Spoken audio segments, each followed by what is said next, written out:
Consider, my dear viewers, a world.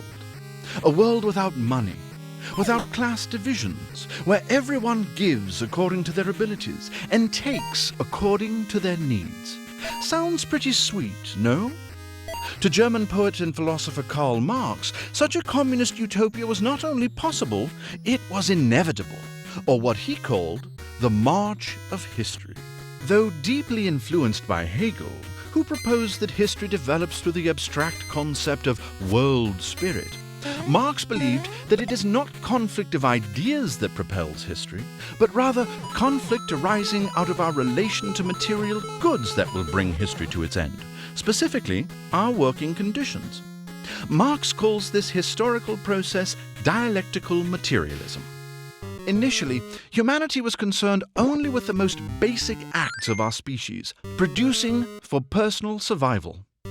But as the population multiplied, economic systems were established to address the needs of all. And with economics, an individual's relationship to the products they create changes, for one is no longer producing for their own immediate needs. They are producing for others. Fast forward to the Industrial Revolution, where mankind created mechanisms to fulfill the needs of many with unprecedented efficiency. These mechanisms, or capital, are owned by individuals, leading to enormous concentrations of wealth. And for the tired worker who must operate these machines, there is no getting ahead.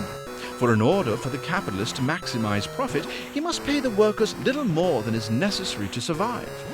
To Marx, this economic system of capitalism thrives on exploitation and creates widespread unhappiness through what he calls alienation.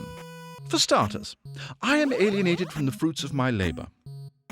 If I create a turnip, it'll be sold to another. And in exchange, I'll be paid a wage and become as much of a commodity as the thing I produce. Thus, I am removed from my work. I do not see myself in my labor. Capitalism also alienates us from each other. For the worker to produce efficiently, the capitalist tells them they are in constant competition for their job, thereby turning our fellow man into an adversary rather than an ally. Furthermore, capitalism alienates us from our very nature. Creating is a great source of satisfaction for our species. But because we are forced to make things that we have no personal investment in, our lives become a burden. As time goes on, and industrial powers become increasingly concentrated among a select elite, the gap between the working class and the capitalist will only become wider. To Marx, this gap will eventually become so pronounced that the workers, in their profound frustration, will rise up and overthrow the oppression of the few and usher in a new society. A society in which there is no private property, there are no class divisions, where people's labor is held for the common good, and where all work according to their ability.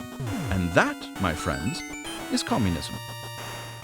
Even today, Marxism is one of the most powerful ideologies in the world. And to some, the ushering in of the Marxist utopia still lies in the not-too-distant future.